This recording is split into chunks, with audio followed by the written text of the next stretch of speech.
참으로 은혜로운 찬양 감사드립니다. 그냥 계속 앉아서 찬송을 듣고 싶은 그런 마음입니다. 예수님께서 달려 돌아가시기 이틀 전에 최후의 만찬을 가지시면서 그동안에 3년 이상 제자들을 양육하시고 기르시면서 다 할 수 없었던 말씀들을 그날 저녁에 다 하셨습니다. 그래서 이제 우리는 요한복음 13장, 14장, 15장, 16장까지에 걸친 이제 그날 저녁의 설교를 또 가르침을 우리가 배우게 되는데, 이제 예수님께서 요한복음 17장의 기도로 이제 마무리를 하실 때까지 요한복음 13장과 여기서부터 17장까지는 예수님께서 제자들에게 돌아가시기 직전에 주신 말씀이에요. 저는 이제 그 예수님의 말씀들을 생각하면서 제 마음속에 깊이 감동이 되는 것은 예수님은 십자가를 지시기 전에도 이미 승리하셨다, 이런 생각을 하게 되었습니다. 왜 그러냐면 그분의 성품은, 또 그분의 제자들을 향한 그런 뜨거운 열망과 믿음, 또 그리고 장래 일을 보시는 그분의 안목에 있어서 그분은 조금도 흔들림이 없었고 자신의 일을 하고 계셨습니다. 보통 사람 같으면 이제 자기가 그런 처형을 당할 줄 안다면, 또 그런 처형을 앞에 두고 있다면 이제 자기 동정, 또 자기가 얼마나 힘들지, 이제 이런 부분에 대해서 아주 집중적으로 얘기하고 부각시켰을 것입니다. 그런데 그 예수님께서 제자들에게 주시는 말씀은 전혀 그런 것이 없었습니다. 어떻게 하면 이 제자들을 믿음으로, 신앙으로 준비시킬까? 어떻게 하면 이 제자들이 시리에 빠지지 않고 기뻐할 수 있을까? 어떻게 하면 이 제자들에게 화평을 줄 수 있을까? 평강을 줄 수 있을까? 어떻게 하면 이 제자들이 이런 그 예수님이 십자가에 달리시는 그런 그 모습을 보는 그런 시련 가운데서 승리할 수 있을까? 견딜 수 있을까? 그래서 이제 제자들이 함께 견뎌주기를 바라시고 제자들이 함께 승리하게 되기를 바라시는 그런 간절한 마음으로 제자들을 교훈하시는데, 그 가운데 예수님께서 가장 중요하게 하신 말씀이 내가 보혜사 성령을 너에게 보내겠다. 나는 이제 아버지께로 곧 올라가지만 그런데 내가 너희에게 보혜사 성령을 보내줄 건데 내가 가는 것이 너희에게는 유익이라. 그 성령이 너희에게 오시면 죄에 대하여, 의에 대하여, 심판에 대하여 가르쳐 주겠고, 또 모든 것을, 다시 말해서 예수님이 가르치신 것, 생애하신 것, 또 예수님이 예언하신 것, 이런 모든 것들을 성령께서 친히 가르쳐 주시고 생각나게 해 주시겠다. 이렇게 이제 말씀을 해 주셨어요. 그래서 이제 이런 말씀들을 볼 때, 예수님께서 이제 그 제자들에게 가장 중요하게 하신 말씀이 성령을 내가 보낼 것인데 너희가 그 성령을 받아야 된다. 그리고 이제 그 예수님을 대신해서 성령이 오실 때 그 성령이 모든 일을 이루실 것을 아셨고, 또 그 성령을 의지하고 또 성령과 함께, 성령과 동행하면서 이 제자들이 이 세상 끝날까지 이 사업을 마쳐야 될 것을 이제 얘기를 하셨습니다. 그래서 이제 이런 얘기는 곧 예수님께서 오늘 우리에게 주시는 말씀과 같은 것입니다. 여러분, 그 제자들이 예수님이 이제 십자가에 달리시고 그 다음에 이제 부활하시고 오순절 성령이 강림하시고 이러면서 그들에게 이렇게 확신이 충만하고 아주 성령이 충만했거든요. 그런데 사실 이제 그들에게 그렇게 그 세상이 아무리 그들을 이렇게 가혹하게 대하고 또 그들을 잡아다 오기에 가두고 때로는 이렇게 죽이고 할지라도 그들이 그 모든 것을 넉넉히 이길 수 있었던 그 힘이 어디에 있었냐면 우리 주님이 부활하셨다. 또 한 가지는 성령이 오셨다는 것이었어. 성령이 오셨다. 그래서 예수님 당시에 놀라운 기별은 예수님이 오셨다는 거예요. 메시아가 이 세상에 오셨다는 거예요. 그런데 오늘날 주시는 이 성령의 기별은 무엇이냐면 성령이 이 세상에 오셨다는 거예요. 그래서 예수님이 오셨다는 사실만큼 중요한 사실은 뭐냐면 AD 34년에 그 오순절 성령 때 그 성령이 이 땅에 오셨다는 것입니다. 근데 그 성령이 지금 우리 중에 계시고 그 성령은 언제든지 우리와 함께 하심으로 모든 역사를 이루실 만한 준비를 하고 계시는 그 성령이 지금도 우리와 함께 계시다는 사실입니다. 그래서 이제 이러한 부분들에 있어서 그 예수님께서는 이제 그동안에 많은 비유를 통해서 말씀해 오시고 가르쳐 오셨는데 이제 예수님이 이틀 후면은 예수님께서 십자가에 달려 돌아가실 것이었습니다. 이제 오늘 저녁에 최후의 만찬을 하시면서 이제 예수 메시아들이 요한복음 16장에 이제 14장에 있는 이 말씀, 13장에 있는 말씀 이런 말씀들 주시고 그다음에 이제 또 그 예수님이 그렇게 이제 한번 그때 또 성령에 대해서 말씀을 하시고 그다음에 제자들하고 찬미하시면서 감난산으로 올라가십니다. 그리고 이제 찬미하고 올라가시다가 15장에 포도나무를 보신 다음에 그 포도나무의 비유에 대해서 말씀하시기 시작하셔서 이제 16장에 성령에 대해서 아주 집중적으로 말씀을 하셔요. 그리고 나서는 이제 그 예수님이 이제 최후의 그 기도의 장소 이제 겟세마네 동산으로 가셔서 이제 기도를 하시고 그 다음에 그날 저녁에 제자들이 자다가 깨다가 거의 졸다가 예수님께서 그 기도하시는 모습을 이렇게 순간순간 목격을 한 것 외에는 예수님이 그때 이제 그 고난의 홀로 포도즙틀을 밟을 때 제자들이 함께하지 못했습니다. 그래서 이제 그 누가복음 22장에 그 예수님이 더 애쓰고 힘써 기도하시니 땀이 땅에 그 떨어지는 핏방울 같이 되더라는 이 말씀처럼 그 예수님이 너무나 이 그 고통스러운 그 순간 그러니까 하나님의 공의가 이미 그 아들에게 내리고 있었을 때 자비가 섞이지 않는 진노가 그 아들에게 내리고 있었는데 예수님은 그것을 육신으로는 도저히 감당할 수가 없었어요. 그래서 이제 어떻게 보면 이제 그 모든 인류의 죄를 그분이 짊어지시고 감당하셨는데 아마 우리는 우리가 지은 우리 죄만 짊어져도 심장이 파열돼서 죽을 거예요.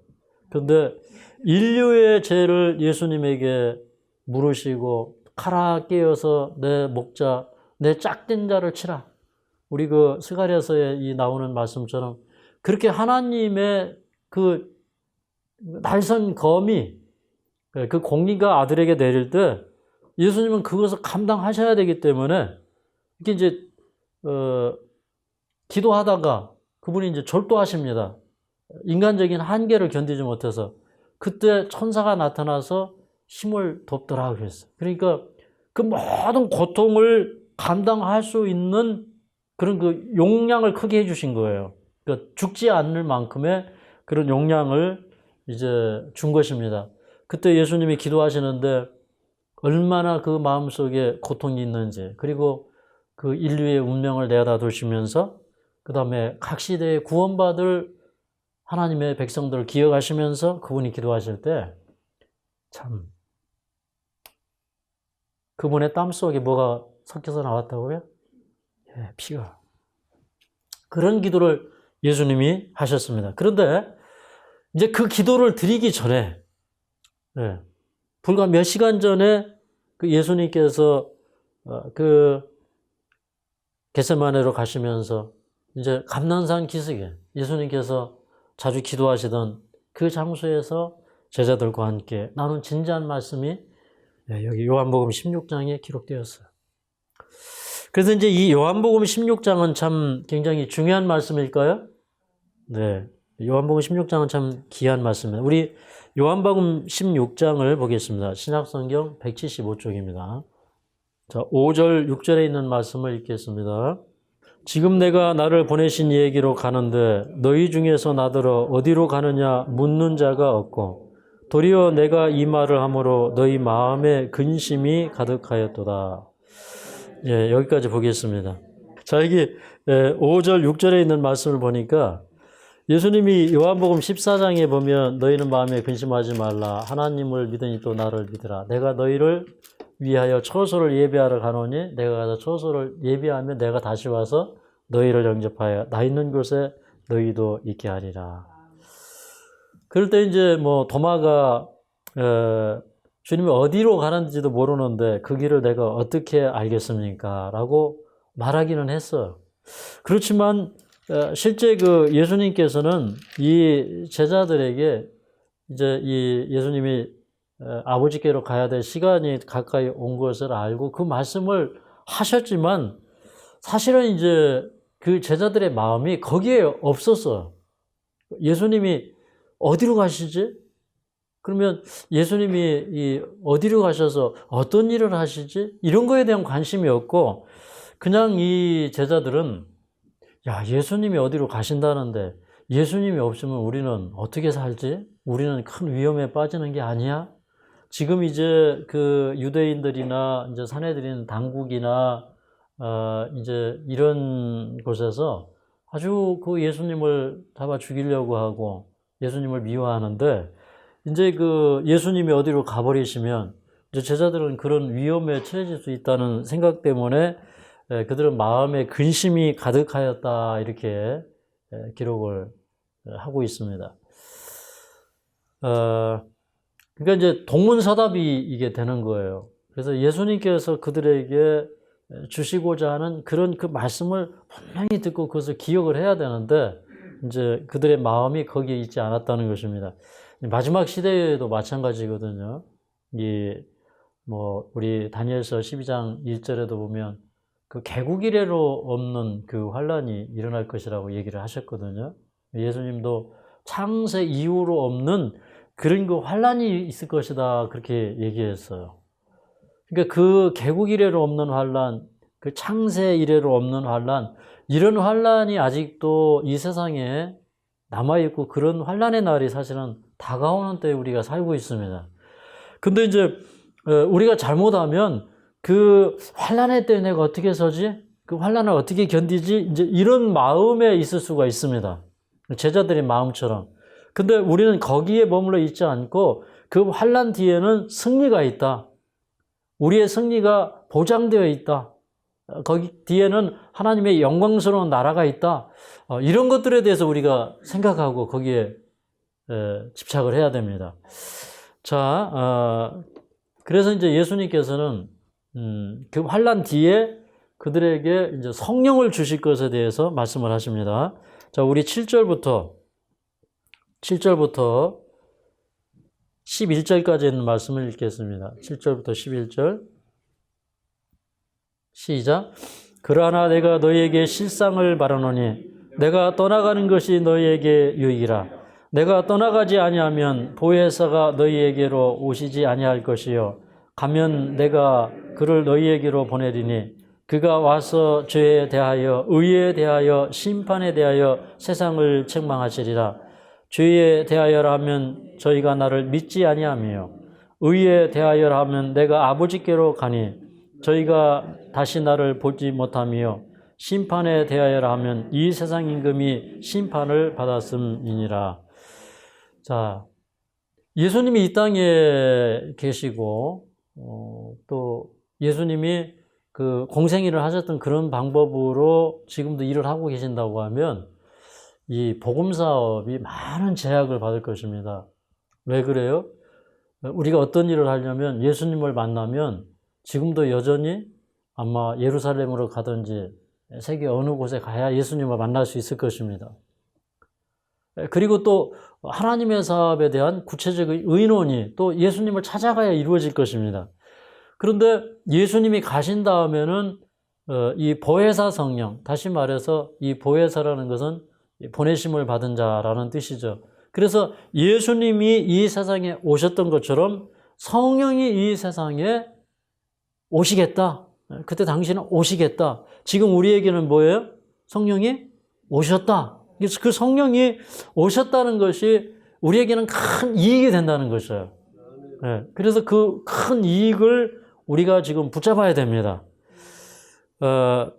그런데 이제 그 성령이 오시면 첫 번째 죄에 대하여라고 얘기했어요. 그러니까 성령은 무엇에 대해서 가르쳐 주는 거예요? 죄에 대하여.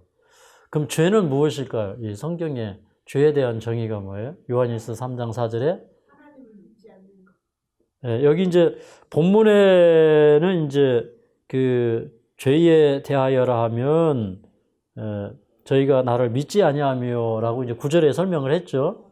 또 그 다음에 요한일서 3장 4절에 죄는 무엇이에요? 불법이라. 죄는 무엇이라? 불법이라. 야고보서 4장 17절에 보면 또 선을 행할 줄 알고도 행치 아니하면 죄니라. 그러니까 이제 이런 건 우리가 그냥 달달달달달 할 수 있어요. 근데 깨닫는 게 중요한 것입니다. 그러니까 이 죄는 무엇이냐? 불법이다 이 말이에요. 그 불법이라는 거 뭐냐면 죄를 범한 것을 얘기합니다. 그래서 성경은 이제 그 죄에 대하여 얘기할 때 그 죄의 아주 가장 그 간결한 정의는 죄는 불법이라는 것입니다. 그러니까 우리가 하나님의 법을 범하는 이것이 그 죄예요.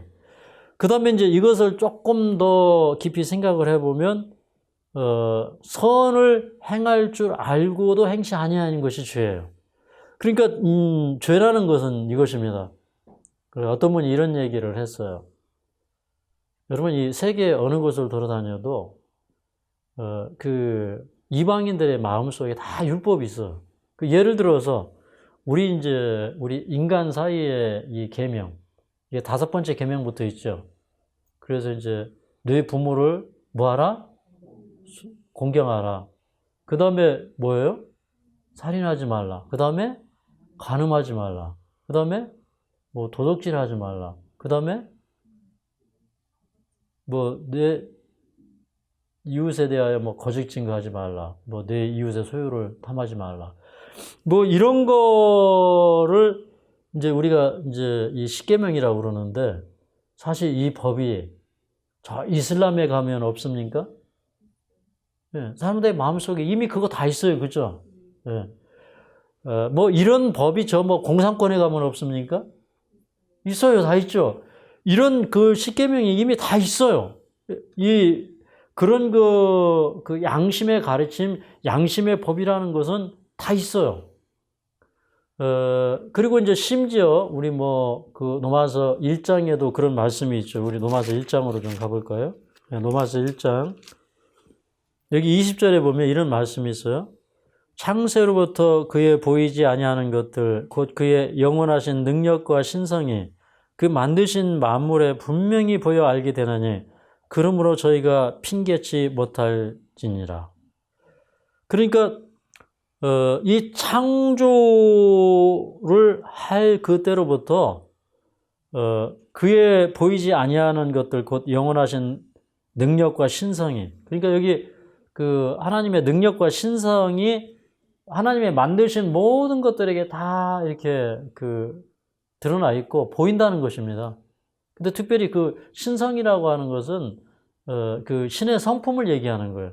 그러니까 하나님의 선한 성품, 무엇이 죄이고 무엇이 악인지 이런 것들은 하나님을 알지 못하는 사람들도 그게 다 볼 수 있고 판단할 수 있다는 것이에요. 여러분 그 모든 만물에 하나님의 그 능력과 그 신성이 나타났는데, 다시 말해서 그 모든 것에 신의 성품이 있는데 하물며 사람에게 신의 성품이 있을까요? 없을까요? 있어요. 그죠? 네. 그래서 그러면은 이 세상에 하나님을 알지 못하는 사람들이 그 양심에 새겨진 율법을 거스릴 때에 그것이 죄가 될까요? 죄가 안 될까요? 죄가 돼요. 맞습니까? 하물며 하나님을 아는 사람들이 율법을 순종하지 않는 것이 죄가 될까요? 예. 그건 아주 기본적인 것이고. 그래서 이제 이 하나님의 말씀을 보면 하나님의 말씀 속에서 하나님의 성품이 더 드러나고 예수님의 그 사랑과 희생을 통해서 우리가 하나님의 성품을 볼 때, 야, 우리가 이렇게 살면 안 되겠구나 하는 것을 깨우치면서 점점점 우리의 표준이 높아지는 거예요. 근데 그 표준을 높이 주셨는데 그 표준대로 살지 않는 것이 뭐냐면 선을 행할 줄 알고도 행치 아니하면 죄인이라 이렇게 되는 거예요. 그래서 이제 이 오늘날 이제 이 기독교계가 이 성령이 정말로 오시면 죄론, 기독교의 죄론, 죄가 무엇인지에 대하여 확실하게 가르쳐 주게 돼 있어요. 왜냐하면 이 구원이라는 것은 죄가 무엇인지를 깨닫는 데서부터 시작이 되기 때문에 그렇습니다. 이제 기독교는 흔히 이제 이 죄를 두 가지로 보는데 하나는 원죄이고 하나는 자범죄다 이렇게 가르쳐요. 그러니까 이 원죄라는 것이 뭐냐면 모든 인류가 아담 안에서 범죄했다는 거예요. 여러분이 아담의 죄를 지었습니까? 한번 가만히 생각해 봐요. 여러분이 아담이 지은 죄에 참여하셨어요? 아담이 선악과를 따먹을 때 거기 있었나요? 헷갈리나요? 그러니까 죄가 전수되나요? 자, 이제 에스겔서 18장에 보면 이런 말씀을 하십니다. 이제 에스겔서 18장은 우리가 잘 읽어야 되는 말씀입니다. 자, 이런 말이 있어요. 18장 1절, 2절에 있는 말씀을 먼저 보겠습니다. 여호와의 말씀이 또 내게 임하여 가라사대 너희가 이스라엘 땅에 대한 속담에 이르기를 아비가 신포도를 먹었으므로 아들의 이가 시다고 하면 어쩌미냐. 나 주 여호와가 말하노라 내가 나의 사물 두고 맹세하노니 너희가 이스라엘 가운데서 다시는 이 속담을 쓰지 못하게 되리라. 모든 영혼이 다 내게 속한지라 아비의 영혼이 내게 속한 같이 아들의 영혼도 내게 속하였나니 범죄하는 그 영혼이 죽으리라. 여기 보니까 이제 아버지가 포도를 먹었는데 아들의 이가 실까요? 이게 무슨 얘기일까요? 뭐라고 그랬냐면 이런 속담을 다시 쓰지 못하게 하리라 그러셨어요. 그러니까 이런 말씀을 읽는 우리들은 이런 속담을 쓰면 안 되죠. 이게 죄를 잘못 이해하면 이렇게 속담을 믿는 사람들이 되는 겁니다. 진리를 믿는 사람이 아니라 뭘 믿는 사람이 돼요? 속담을 믿는 사람이 되는 것이죠. 근데 아비의 영혼이 내게 속한 같이 아들의 영혼도 내게 속하였나니 범죄하는 그 영혼이 죽으리라. 그러니까 아담이 범죄해서 죽는 거예요? 내가 범죄해서 죽는 거예요? 네? 말씀을 또 잘 못 읽었어요. 다시 한번요. 자, 4절 마지막 부분에 범죄하는 그 영혼이 죽으리라 그랬어요. 그러니까 아버지가 범죄했으면 아버지가 죽고 아들이 범죄했으면 아들이 죽는다 이 말이에요. 맞습니까? 네. 그 아담이 범죄해서 죽는 거예요? 내가 범죄해서 죽는 거예요? 내가 범죄해서 죽는 거예요. 예를 들어서, 자, 이제 한 의인이 있어요, 의인이. 예를 들어서 이제 죄인인 조상을 우리 조상으로 뒀다고 하지 말고, 의인의 조상을 우리가 가졌다고 해요. 예를 들어서 우리 조상 가운데 또 우리 인류의 맏형님이 누구예요? 예수님이시죠, 예수님. 그럼 아담이 범죄해서 죽었으면 예수님이 그 의롭게 사셔서 여러분 다 사셨습니까? 이게 좀 이상하죠. 그러면 아담 안에서는 다 죽었는데 예수님 안에서는 다 사셨나요? 그런 것 같아요. 근데 이제 이게 잘 들으면 이제 이런 문제가 생깁니다. 여러분, 아담이 범죄를 했어도 아담을 따라 살지 아니한 후손들은 구원받았나요? 네. 근데 예수님이 범죄하지 않으셨죠? 근데 예수님이 승리하셨죠. 그런데도 예수님을 따라 살지 않고 아담을 따라 살면 죽나요? 마찬가지죠. 네. 성경은 그걸 가리키는 것입니다. 자, 예를 들어서 사람이 만일 의로워서 법과 의를 따라 행하며, 그러다가 이제 9절을 읽겠습니다. 9절에 내 율례를 쫓으며 내 균례를 지켜 진실에 행할지니 그는 의인이니 정령 살리라. 나 주 여호와의 말이니라. 그러니까 의인은 자기가 산 그 심판을, 그 보상을 자기가 받는 것입니다. 맞습니까? 근데 이제 10절에 보니까 이제 의인이 있는데 그가 아들을 낳았어요. 아들을 낳았어요. 근데 아주 이 아들이 맹랑해요. 이 10절에 보니까 그가 아들을 낳았다 하자 그 아들이 이 모든 선은 하나도 행치 아니하고 이 악 중 하나를 범하여 강포하거나 살인하거나 무엇하거나 이렇게 쭉 하다가 13절에 보니까 마지막에 이 모든 가증한 일을 행하였은즉 정령 죽을지라 자기의 피가 자기에게로 돌아가리라 그랬어요. 그러니까 아버지가 아무리 의롭게 살았어도 아들 구원해줘요, 안 해줘요? 아들이 죄지면 죽는 거예요. 맞습니까? 네. 자, 그 다음에 이제 뭐 그래도 좀 헷갈릴 거 아니에요, 그죠? 이제 반대로 또 설명을 하는 것입니다. 자, 이제 조상이 죄인이 돼버렸네. 네. 그래서 이제 14절에 또 가령 그가 아들을 낳았다 하자 그 아들이 아비의 행한 모든 죄를 보고 두려워하여 그대로 행하지 아니하고, 네, 이렇게 쭉 나가다가 자 18절에 보면 그 아비는 심히 포악하여 그 동족을 억탈하고 민간의 불선을 행하였으므로 그는 그 죄악으로 인하여 죽으리라. 근데 이 사람은 그 죄로 인해서 산다고 그랬어요? 죽는다고 그랬어요? 죽는다고 그랬어요. 근데 19절부터 20절까지 읽겠습니다. 19절부터 20절. 시작. 그런데 너희는 이러기를 아들이 어찌 아비의 죄를 담당치 않겠느냐 하는도다. 아들이 법과 의를 행하며 내 모든 율례를 지켜 행하였으면 그는 정령 살려니와 범죄하는 그 영혼은 죽을지라. 아들은 아비의 죄악을 담당치 아니할 것이요 아비는 아들의 죄악을 담당치 아니하리니 의인의 의도 자기에게로 돌아가고 악인의 악도 자기에게로 돌아가리라. 이 성경을 딱 보니까 조상 때문에 죽는 거예요? 자기 죄 때문에 죽는 거예요? 자기 죄 때문에. 그래서 이제 그 사람은 원죄와 자범죄를 가지고 있다. 이 말은 사실은 틀린 말이에요. 그 원죄를 가지고 있는 게 아니라 원죄의 영향을 가지고 있는 것입니다. 원죄의 메아리를 가지고 있는 것이에요. 그래서 이제 이런 것입니다. 침례 요한의 부모는 참 훌륭했어요. 그 침례 요한이 참 훌륭하게 자라났어요. 맞습니까? 네. 근데 부모가 방종이에요. 부모가 이렇게 나쁜 기호를 가지고 있어요. 그러면 이제 그 유전자를 통해서 그 부모의 그 육체적인 어떤 병의 기질, 그죠? 그 다음에 그 성품의 기질, 이런 것들이 자녀들에게 유전이 돼요. 맞습니까? 네.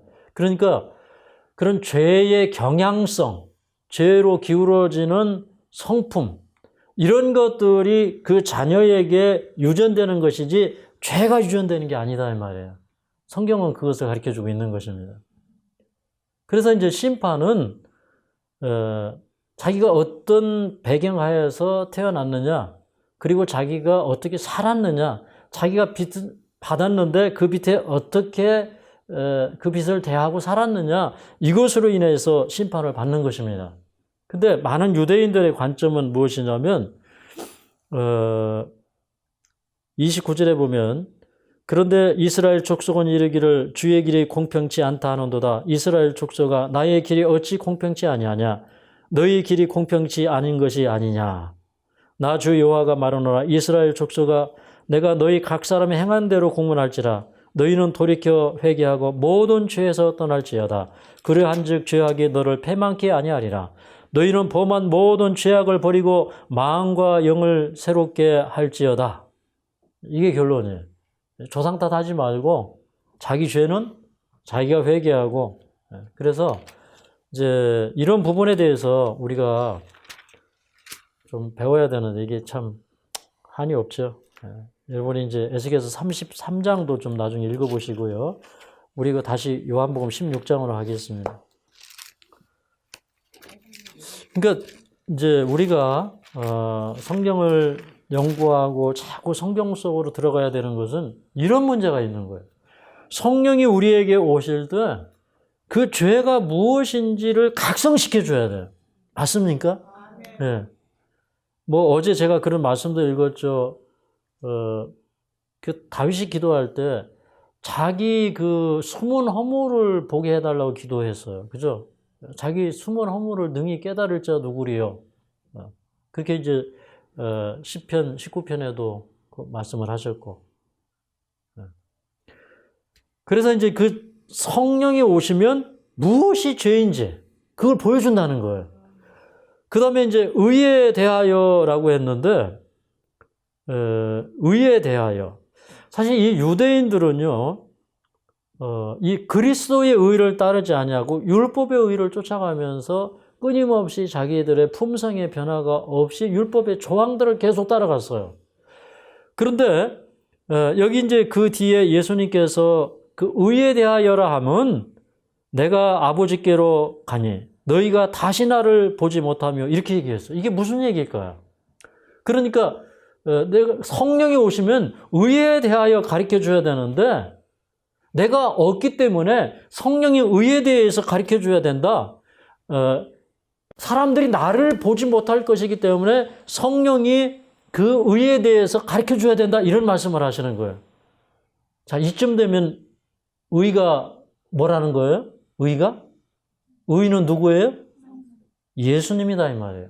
그러면 예수님이 의이신데 그럼 우리가 성경에서 의를 배운다는 게 뭐예요? 예수님께서 생애하시고 예수님께서 드러내신 하나님의 품성, 그 품성을 우리가 본받는 거죠. 아, 예수님의 생애는 이거였구나. 예수님의 가르침은 이거였구나. 예수님께서 말씀해 주신 이 진리가 이거였구나. 그러니까 예수님은 뭐라고 하냐면 나는 길이요 진리요 생명이다. 길이요 진리요 생명이신 예수님이 의가 되십니까? 그러니까 이 예수님이 가시니까 사람들이 예수님을 볼 수가 없어요. 그러니까 성령이 그 예수님의 의에 대하여 가르쳐 주신다는 거예요. 그러면 우리는 이 의를 배우려면 이게 율법으로 배워야 되는 거예요. 예수님의 생애를 통해서 배워야 되는 거예요. 예수님의 생애. 물론 이제 율법으로 배운다는 것도 말씀을 통해서 깨우치기는 틀린 말은 아니에요.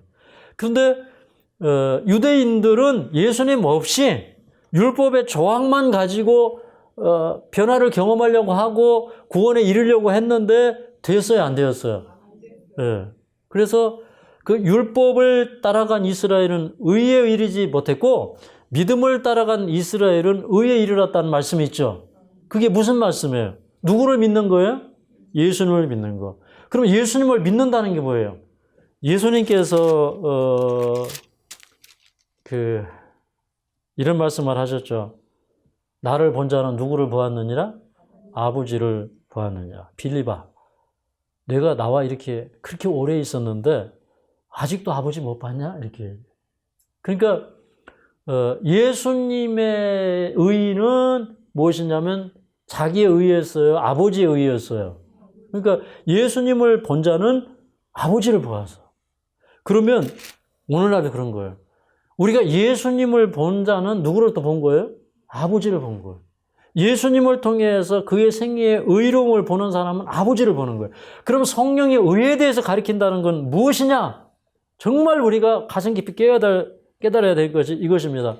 자, 이 예수님이 이런 말씀을 하셨어요. 내가 아버지 안에 있고 아버지께서 내 안에 계심을 믿으라. 그렇지 못하겠거든 행하는 그 일을 인하여 나를 믿으라. 그러니까 내가 행하는 그 일을 인하여 나를 믿으라. 우리가 예수님을 믿는다는 것은 예수님의 생애를 우리가 담고 그대로 살아가는 것을 얘기하는 것이에요. 그러니까 오늘날 많은 사람들의 마음속에 이 깊이 뿌리 박혀 있는 패배감은 뭐냐면 절대 우리는 누구처럼 살 수 없다는 거예요. 그게 마귀의 가르침일까요? 성령의 가르침일까요? 마귀의 가르침. 그러니까 내가 떠나가는 것은 마귀가 와가지고 예수님처럼 살 수 없다 그렇게 가르칠 거기 때문에 성령이 의에 대하여 가르쳐주겠다 이 말입니다. 누구의 의? 예수님의 의. 그분의 생애와 품성에 대하여. 자, 그 다음에 그러면 이제 성령이 오시면 심판에 대하여 세상을 책망하시겠다 이렇게 얘기하셨는데, 그러면은 이제 여러분 이 심판이라고 하는 거, 이 심판의 의미, 물론 이제 그 악인의 생애는 끝에 그 형벌이 있어요. 그리고 의인에게는 상급이 있어요. 근데 이제 그 심판의 내용 가운데 중요하게 설명하는 것은 무엇이냐면 심판에 대하여라 하면 이 세상 임금이 심판을 받았음이니라.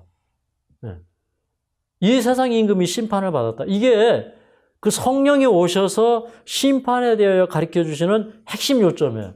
그럼 이 핵심 요점이 무엇일까요? 이게 핵심 요점이 무엇인 것 같아요? 성령이 오셨잖아요. 그죠? 성령이 오셨으니까 이미 죄에 대하여, 의에 대하여, 심판에 대하여 우리가 가르침을 사실은 받았어야 돼요. 그죠? 근데 그러면 그 성령께서, 이 심판에 대하여 깨우쳐 주실 때 이게 무슨 심판이냐 이 말입니다. 우리 히브리서 2장 14절, 15절을 보겠습니다. 14절부터 18절까지 한번 읽어보겠습니다. 자세히 읽어보면 이게 무슨 말인지 알 수가 있어요. 14절부터 18절까지 시작.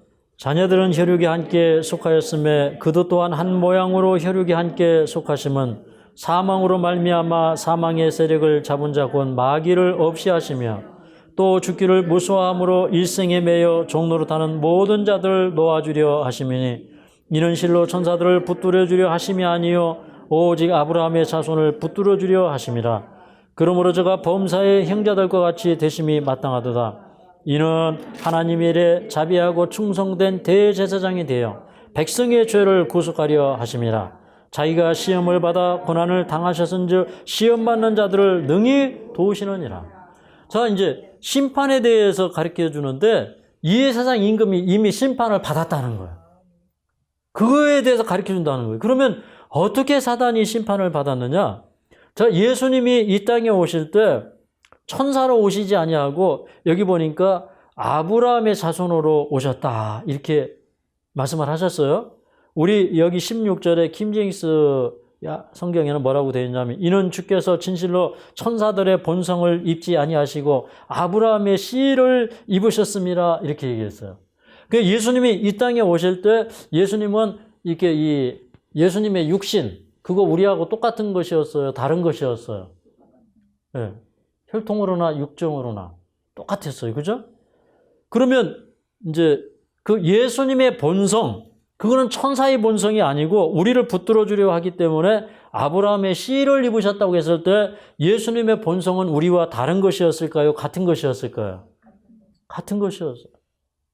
그러니까 그러면 이제 예수님이 죽기를 무수함으로 일생에 매여서 종노릇하는 자들을 놓아주시려 하기 위하여 아브라함의 씨로 오셨고 17절에 보니까 범사의 형제들과 같이 되시고 또 우리와 한결같이 시험을 받으셨는데 그분은 죄가 없으시다 그랬거든요. 히브리서 4장 15절에 보면 우리와 한결같이 시험을 받으셨다 그러셨어요. 그런데 그분이 죄를 승리하고 이겼어요. 그러니까 사단이 지금까지 사람은 죄를 이길 수가 없습니다. 사람으로서는 죄를 이길 수가 없습니다. 그랬는데 예수님이 사람으로서 죄를 이기고 승리했다 이 말이에요. 누구를 의지해서? 아버지를 의지해서.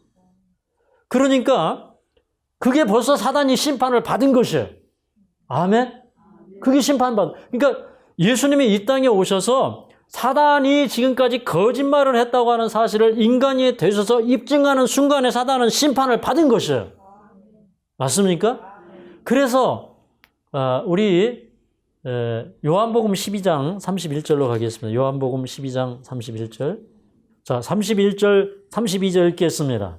31절, 32절. 시작. 이제 이 세상에 심판이 이르렀으니 이 세상 임금이 쫓겨나리라. 내가 땅에서 들리면 모든 사람을 내게로 이끌겠노라 하시니. 여기 보니까 예수님이 십자가에서 이 세상 임금인 이 사단이 그리고 이 세상이 심판을 이미 받은 것이에요. 예수님이 인간이 되셔서 죄를 이기고 승리하는 순간에 게임 끝! 이렇게 된 거예요. 예수님이 천사로 오셔서 생애하셨으면 이 게임은 사단이 이긴 게임이에요. 근데 예수님이 인간으로 오셔서 승리하시는 순간에 게임 끝났다 이 말이에요. 그러니까 예수님이 인간이 되셔서 우리의 본성으로 승리했기 때문에 내가 땅에서 들리는 순간에 내가 인류의 모든 죄를 짊어지고 그 대속의 값을 치르는 순간에 예수님이 온전한 제물이셨기 때문에 우리 죄를 짊어질 수 있었어요. 맞습니까? 죄가 없는 분이었기 때문에 인간으로서 죄 없이 사주고 승리하는 순간에 예수님이 높이 들리는 순간에 이 세상 모든 사람들을 예수님이 들어버리는 순간이 되었다는 거예요. 사단에게서 승리하고. 아멘입니까? 그리고 우리 요한계시록 12장으로 가겠습니다. 요한계시록 12장 9절부터 12절까지 있는 말씀을 읽겠습니다. 9절부터 12절까지 시작. 큰 용이 내어 쫓기니 옛뱀 곧 마귀라고도 하고 사단이라고 하는 온 천하를 꿰는 자라. 땅으로 내어 쫓기니 그의 사자들도 저와 함께 내어 쫓기니라. 내가 들으니 하늘에 큰 음성이 있어 가로되 이제 우리 하나님의 구원과 능력과 나라와 또 그의 그리스도의 권세가 이루었으니 우리 형제들을 참수하던 자 곧 우리 하나님 앞에서 밤낮 참수하던 자가 쫓겨났고 또 여러 형제가 어린 양의 피와 자기의 증거하는 말을 인하여 저를 이기었으니 그들은 죽기까지 자기 생명을 아끼지 아니하였도다. 그 예수님이 땅에서 높이 들리는 순간에 여러 형제들을 하나님 앞에서 밤낮 참수하던 사단이 쫓겨났어요. 더 이상 그는 하늘의 대표자로 이 땅의 이 대표자로 하늘에 참상할 수가 없게 되었고 하늘에서 저 사단은 지금까지 거짓말 해왔다. 저 거짓말쟁이 이제 하늘에 오지 마. 완전히 문이 닫혀버렸어. 그런데 이제 하늘에서도 사단이 쫓겨났는데 근데 여기 11절에 보니까 예수님 십자가 이후에 또 여러 형제가 어린 양의 피와 자기의 증거하는 말을 인하여 저를 이기었으니 그들은 죽기까지 자기 생명을 아끼지 아니하였도다. 그러니까 예수님이 인간으로 오셔서 죄를 승리하였다는 얘기는 인간에게 죄를 승리할 수 있는 구원과 능력과 그리스도의 권세를 주셨다는 것입니다. 그래서 하늘이 예수님이 십자가에 달려 돌아가시는 순간에 큰 찬양, 우주적인 찬양이 일어났는데 우리 하나님의 구원과 능력과 나라와 또 그의 그리스도의 권세가 이루었다. 하나님 앞에서 밤낮 참수하던 사단이 쫓겨나고 우리 형제들이 승리했다. 이 승리의 노래를 불렀다 이 말입니다. 그러니까 로마서 8장 3절에 있는 말씀은 곧 이 말씀입니다. 로마서 8장 3절에 있는 말씀을 보면 로마서 8장 3절에 있는 말씀을 보면 율법이 육신으로 말미암아 연약하여 할 수 없는 그것을 하나님은 하시나니 그 죄를 인하여 자기 아들을 죄 있는 육신의 모양으로 보내요. 육신의 죄를 청하사 육신을 쫓지 않고 그 영을 쫓아 행하는 우리에게 율법의 요구를 이루어지게 하려 하심이니라. 예수님이 육신을 입고 이 세상에 오셔서 그 생애를 하시고 그 결과로 우리는 어떤 그 능력을 얻게 되었냐면 우리도 육신을 쫓지 않고 그 영을 쫓아 행하는 우리에게 율법의 요구가 이루어지도록 하셨다는 거예요. 그러니까 예수님 안에서 우리가 율법을 지킬 수 있어요, 없어요? 있게 된 거예요. 이게 율법을 영원히 세우는 순간에 영원히 율법은 폐지할 수 없다는 것이 천명되는 순간에 그 율법에 의하여 사단은 심판을 받은 것입니다. 아멘입니까? 이제 또 우리 요한복음으로 다시 돌아가도록 하겠습니다. 자, 요한복음 16장 다시 본문으로 돌아가서요. 자, 이제 12절부터 있는 말씀입니다. 12절부터 있는 말씀. 내가 아직도 너희에게 이를 것이 많으나 지금은 너희가 감당치 못하리라. 그 예수님이 이제 시간이 없어요. 그런데 예수님에 대해서 여러분 죄에 대하여, 의에 대하여, 심판에 대하여 얘기하실 때 이게 너무 이렇게 좀 자세한 설명이 필요하니까 예수님이 내 긴 설명할 시간 없다. 지금 내가 이거 다 얘기해도 너희가 다 못 알아듣지만 성령이 오시면 다 그때 가르쳐 줄 거야. 그 예수님이 핵심만 가르쳐 주시고 나머지는 누가 다 가르쳐 주시는 거예요? 성령이 가르쳐 주시는 겁니다. 그 다음에 이제 13절에 그러하나 진리의 성령이 오시면 그가 너희를 모든 진리 가운데로 인도하시리니 그가 자의로 말하지 않고 오직 듣는 것을 말하시며 장래일을 너희에게 알리시리라. 그러니까 그 성령이 오시면요, 우리에게 모든 진리 가운데로 우리를 인도하신다 그랬어요. 여러분, 이 성령이 오시면 성령이 막 우리를 막 끌고 가면서 이렇게 저렇게 하는 게 아니에요. 이사야 30장 21절에 보면 성령이 우리 뒤에서 이렇게 우리 귀에 말씀하시면서 여기가 정론이니까 이리로 행하라, 저기가 정론이니까 저리로 행하라 이러면서 뒤에서 우리에게 이렇게 가르쳐 주신다 그랬어요. 그러니까 성령이 하시는 일은 우리를 막 목매달아 끌고 가는 거예요. 아니면 뒤에서 후라시불 켜주면서 여기가 길이니까 일리가 하는 거예요. 여러분, 하나님이 하시는 방법이 어떤 게 맞아요? 네. 그래서 의롭게 사는 것도 자기 선택이고 죄를 선택해 가는 것도 자기 선택이에요. 그러나 성령이 하시는 일은 뭐냐면 이게 진리란다, 이게 길이란다, 이것을 보여주시는 거예요. 근데 그런 거를 사모하는 사람이 있었어요. 수가에 있는 우물가의 그 여인, 그죠? 수가 우물가에 있는 여인이 그가 오시면 우리에게 모든 것을 다 말씀해 주실 것입니다. 그렇게 얘기했을 때 예수님이 내가 그러라 했을 때 그는요, 그 순간에 물동이를 버려두고 달려가서 그 예수님에게, 그 메시아에게 사람들을 불러오는 일을 하면서 그는 사실은 그 메시아가 주는 모든 말씀을 즉각적으로 순종하게 되었거든요. 그러니까 우리도 이렇게 그 진리의 성령이 오시면 모든 것을 가르쳐 주실 때 그 모든 것을 들을 수 있는 자세가 되는 거예요. 그 모든 것을 듣게 되는 거예요. 그리고 이제 그 성령도 자의로 말씀하시지 않는다. 이런 부분들 뭐 우리가 요한복음 3장 32절에 보면 그 예수님은 우리는 보고 들은 것을 증거한다. 이제 그렇게 하셨는데 이게 체험적인 신앙이 되어야 됩니다. 우리도 이 체험적인 신앙으로 이제 이끌림을 받아야 되고 그 다음에 그 성령은 계속해서 우리에게 장래일을 알게 하셔요. 하나님의 깊은 것을 통달하게 하시기도 하시고 그래서 하나님의 심중에 들어있는 깊은 마음을 우리에게 성령은 전달해 주셔요.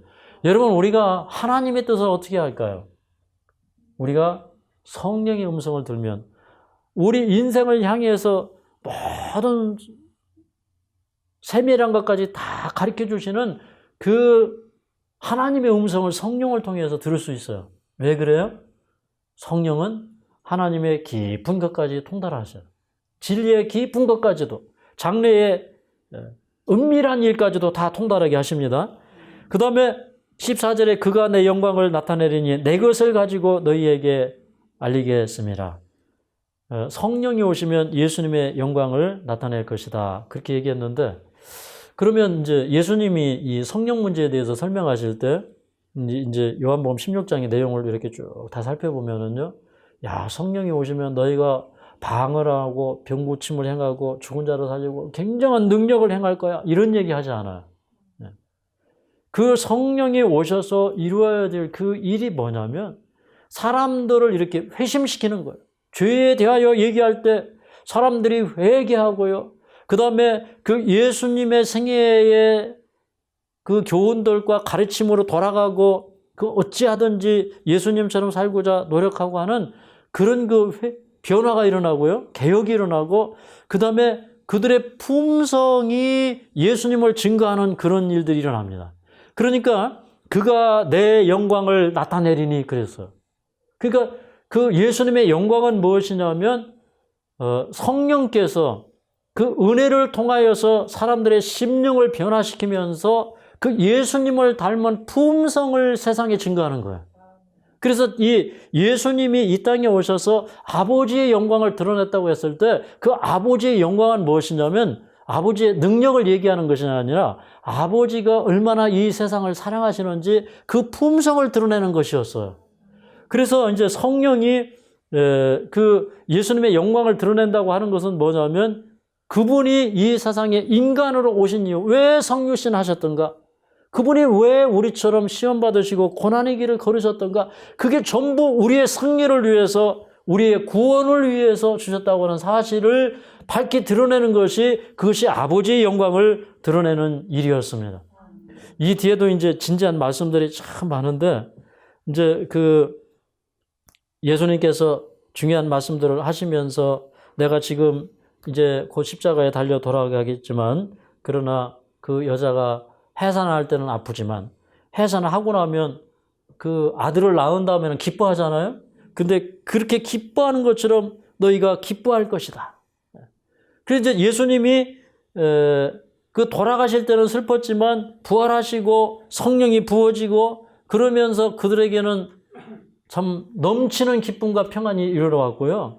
그 성령 안에서 얻은 그 확신과 평안, 그 예수님이 부활하셨다고 하는 그 부활의 신앙, 그 다음에 인간이 모든 죄를 짊어지신 그분께서 승리하셨다고 하는 이 사실이 그들에게는요, 정말 세상이 감당치 못하는 믿음을 가져다 주었고요.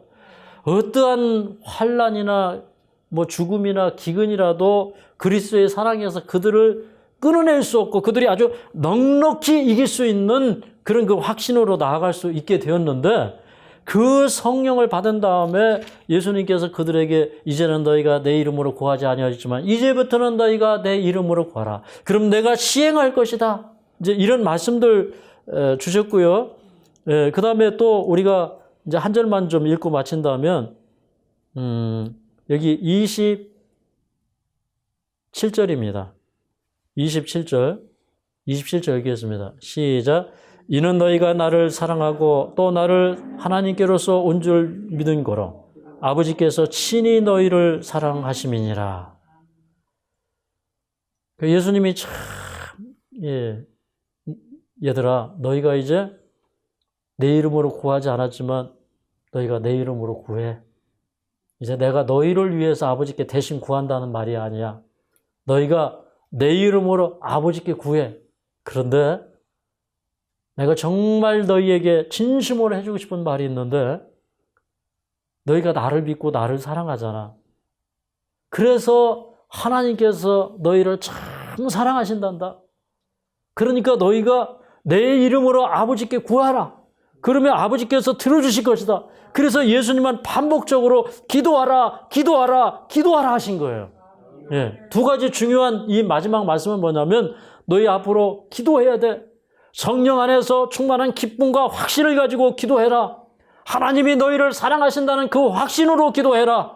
성령이 너희에게 오셔서 충만함을 줄 때 그 충만함으로 기도해라. 하나님은 우리의 모든 기도를 들어주실 것이다. 그것이 예수님께서 제자들에게 주신 깊고도 오묘한 말씀이었어요. 그래서 이제 지금까지는 제자들에게 다 비사로, 비유로 말씀하셨지만, 그러나 마지막 순간에 예수님께서 비유로 말씀하시지 아니하시고 직접적으로 그들이 알아들을 수 있는 말씀을 주셨는데, 그 말씀은 무엇이냐면 우리에게 성령을 주시겠다. 그 성령은 이 세상의 죄를 격퇴시키고 또 우리로 하여금 의롭게 살 수 있게 하고 하나님의 영광을 드러내는 그 능력으로 오실 것이라는 것입니다. 그 성령이 오실 때 사람들은 그 마음속에서 영적으로 충만함을 경험하게 될 것이었습니다. 여러분, 우리 마음속에 충만함이 있다면 병도 이길 수 있습니까?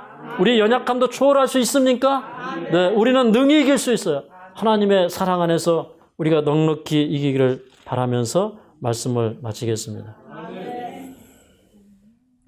이 기쁜 소식이 온 세상 전하세.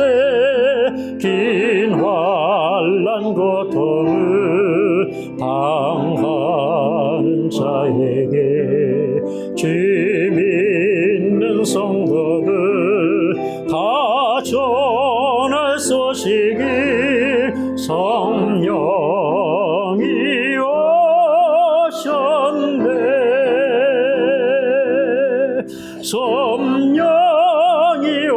오셨네 성령이 오셨네 내 주의 보내신 성령이 오셨네 이 깊은 소식이 온 세상 전하세 성령이 오셨네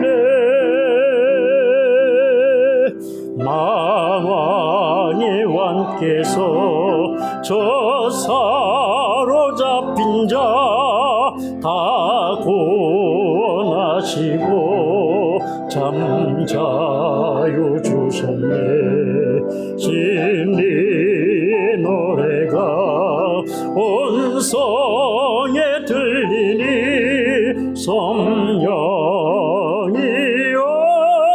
오셨네 성령이 오셨네 성령이 오셨네 내 주의 보내신 성령이 오셨네 이 깊은 소식이 온 세상 전하세 성령이 오셨네 한없는 사랑과 깨끗인 은혜를 늘 심하면서 안 믿는 자에게 내 작은 입으로 거짓 거하리니 성령이 오셨네 성령이 오셨네 성령이 오셨네 내 주의 보내신 성령이 오셨네 이 깊은 소식이 온 세상 전하세 성령이 오셨네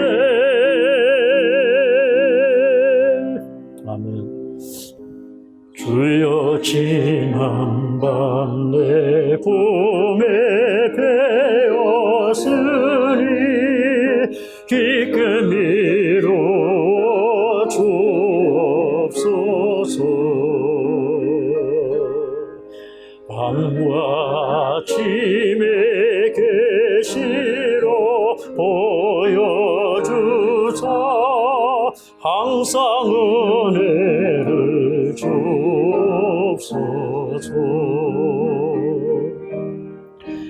나의 놀라운 꿈 정령함이 끼니 장차 그 은혜 받을 편이 나의 놀라운 꿈 정령이 이루어져 주님 얼굴을 배우리라 세상 풍조는 나날이 갈리어도 나는 내 믿음 지키리니 인생 살다가 죽음이 군 같으나 오직 내 꿈은 참되리라 나의 놀라운 꿈 정령함이 끼니 장차 그 은혜 받을 편이 나의 놀라운 꿈 정령 이루어져 주님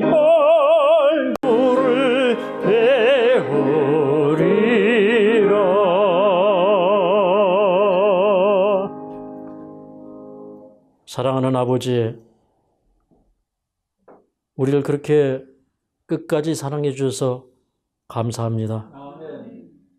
최후의 만찬에서부터 겟세마네 동산까지 그렇게 마음을 다해 사랑해 주시고 믿어 주시고 격려해 주시고 우리를 하늘까지 데려가는 그날까지 우리가 낙심할까 봐, 우리가 시련 가운데 넘어질까 봐 우리에게 성령을 보내주시겠다고 말씀하시고 우리에게 위로와 기쁨과 격려를 주신 그 예수님의 은혜를 인하여 감사합니다. 참으로 기도가 얼마나 능력이 있는지, 참으로 우리에게 그 기도하라고 말씀하신 우리 예수님, 참으로 비로소 예수님이 십자가에 달리시는 그때가 되어서야 예수님의 이름으로 기도하시라 하셨고 성령을 보내시는 그 약속이 이루어지는 시점에서야 예수님의 이름으로 기도하라고 하셨고 참으로 우리가 그 성령 안에서 기도하는 것이 얼마나 능력 있고 힘 있는지를 주님께서 교훈하시고 가르쳐 주셔서 참으로 감사합니다. 참으로 저희도 그 성령의 가르침을 받기를 원합니다. 성령이여 어서 오시옵소서. 우리에게 오셔서 죄에 대하여 의에 대하여 심판에 대하여 우리를 깨우쳐 주시옵소서. 우리가 성령과 동행하기를 원합니다. 우리가 성령 안에서 마음의 부흥과 세임과 능력을 얻기를 원합니다. 우리 연약한 모든 심령마다 하늘의 단비로 축여 주시옵소서. 그 심령에 넘치는 평안과 위로와 기쁨이 치유의 샘으로 나아가게 하여 주시옵소서. 오늘도 우리를 치유해 주시고 고쳐주시고 영원히 구원해 주시는 예수님의 이름으로 간절히 기도하옵나이다.